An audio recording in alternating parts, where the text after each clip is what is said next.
If you have looked for a job recently, or even just browsed LinkedIn, you have probably noticed a very strange vibe. On paper, the economy is booming, unemployment numbers are low, and companies are supposedly desperate for talent. But if you talk to actual job seekers, the story is completely different.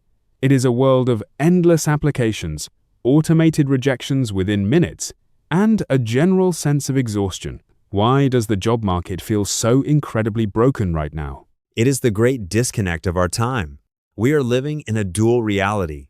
On one hand, you have the official macroeconomic data telling us everything is fine. On the other hand, you have the lived experience of millions of people who feel like they are shouting into a void. It is what some analysts are calling a cranky labor market. It is not necessarily in a recession, but it is deeply dysfunctional, highly automated, and emotionally draining for almost everyone involved. That term, a cranky labor market, really captures the mood. It feels like there is this friction everywhere. Let us start with the first major frustration, the job listings themselves. You see thousands of openings online, but it feels like half of them are not actually real. Is that just paranoia, or is there something real happening behind the scenes? It is definitely not paranoia. The phenomenon of ghost jobs is very real and has become incredibly widespread. Research shows that a significant percentage of job postings on major platforms are not intended to be filled immediately or sometimes ever. Companies post them for a variety of strategic reasons. Sometimes it is to project an image of growth to investors. Other times it is to placate overworked employees by showing them that help is on the way, even if management has no intention of hiring. And quite often, it is just to build a passive pipeline of talent just in case someone leaves. That feels incredibly deceptive. Job seekers are spending hours tailoring their resumes, writing cover letters, and investing emotional energy into applications that are essentially going into a black hole. It is like trying to buy a house that is listed on the market, but the owner has no intention of selling. How did we get to a point where this is considered acceptable business practice? It became acceptable because technology made it virtually free to do so. In the past, placing a job ad in a newspaper cost money. You only did it when you had an urgent vacancy. Today, keeping a digital listing active costs next to nothing. And because the cost is so low, companies have shifted the burden entirely onto the applicant. But this has triggered a counter-reaction. Because applicants realize most listings are a numbers game, they have started mass applying to hundreds of roles using automated tools. Right. It is an arms race. The candidate uses AI to blast out 500 resumes, and then the company uses AI to filter them down to 5. We have ended up in this bizarre loop where machines are talking to machines, and human beings are completely left out of the conversation. What does that do to the actual quality of hiring? It degrades it significantly. When you rely entirely on applicant tracking systems, or ATS, to screen candidates, you are filtering for keywords, not capability. A brilliant candidate who did not format their resume with the exact buzzwords the algorithm wants gets rejected in seconds. Meanwhile, someone who knows how to game the system gets through, even if they are less qualified. It creates a paradox where the hiring process is highly optimized, yet somehow less effective at finding the right people. And it feels like this optimization has made companies incredibly risk-averse. Have you noticed how specific job requirements have become? It is no longer enough to have a degree and 5 years of experience in marketing. Now, they want 5 years of experience in a specific niche software, in a specific industry, with a highly specific set of past campaigns. They are looking for a purple squirrel. Exactly. Companies no longer want to train anyone. They want a plug-and-play employee who can deliver value on day one without any ramp-up time. But the irony is, by setting the bar so ridiculously narrow, they prolong the hiring search for months, leaving their current teams understaffed and burned out. They would rather leave a position vacant for 6 months, looking for the perfect, non-existent candidate than hire a smart, adaptable person who could learn the role in 2 weeks.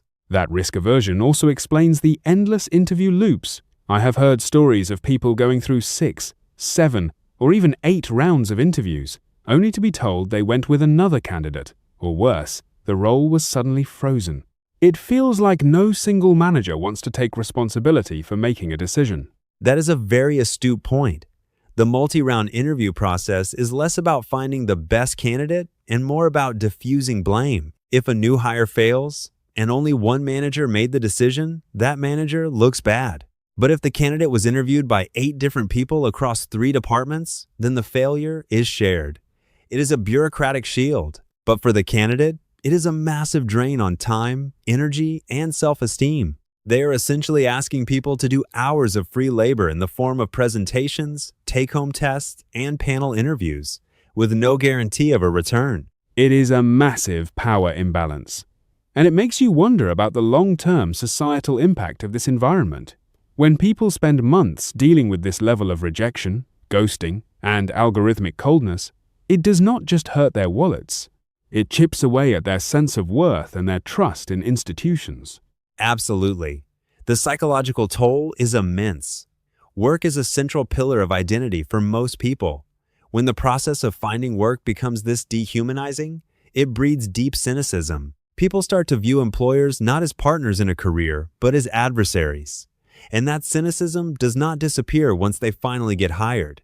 They carry that distrust into their new roles. It leads to disengagement, quiet quitting, and a lack of loyalty. The way we hire is poisoning the employer-employee relationship before it even begins. So, how do we break out of this cycle? Surely, this system is not sustainable for companies either. They must be losing out on great talent, and their HR departments must be overwhelmed by the sheer volume of noise. The change has to start with a shift in perspective. First, companies need to realize that efficiency is not the same as effectiveness. Having an algorithm screen out 99% of applicants might save time, but it does not mean you are getting the best person. Some forward-thinking companies are starting to experiment with blind hiring, where resumes are stripped of names, universities, and specific company names, focusing instead on core skills and problem-solving abilities. Others are shortening their interview processes to a strict maximum of 3 rounds. That sounds promising, but it requires a level of trust that seems hard to find right now. It also requires managers to trust their own judgment instead of relying on a consensus of 10 different people. It does. It requires a return to human intuition and a willingness to take a calculated risk on a person's potential. We have tried to turn hiring into a pure science, a data-driven equation, but human beings are not data points. A person's potential, their drive, their ability to collaborate, these things cannot be captured in a keyword search. It is almost like we need a cultural reset. We need to remember that on both sides of the screen, there are actual people. A job seeker is not just a PDF resume, and a hiring manager is not just an automated email template. That is the core of it. We have built these massive technological buffers to protect ourselves from the messiness of human interaction. But in doing so, we have made the process cold and ineffective. If we want to fix the cranky labor market, we have to start by putting the humanity back into it. It makes you wonder what the future holds. Will the rise of even more advanced AI tools make this situation worse before it gets better? Or will the sheer frustration of the current system force a complete redesign of how we connect talent with opportunity? I suspect we will see a bit of both. We will likely see tools that try to automate the process even further, but we will also see a growing counter-movement, a movement of companies that proudly advertise their hiring process as human only. They will use the fact that they do not use algorithms as a recruiting tool to attract the best people who are tired of the digital machine. That would be a refreshing change. A return to conversation, back to real connection. It is clear that the current path is exhausting for everyone involved, and perhaps the only way forward is to take a step back. Thank you for sharing these insights today. It definitely gives us a lot to think about the next time we look at a job board.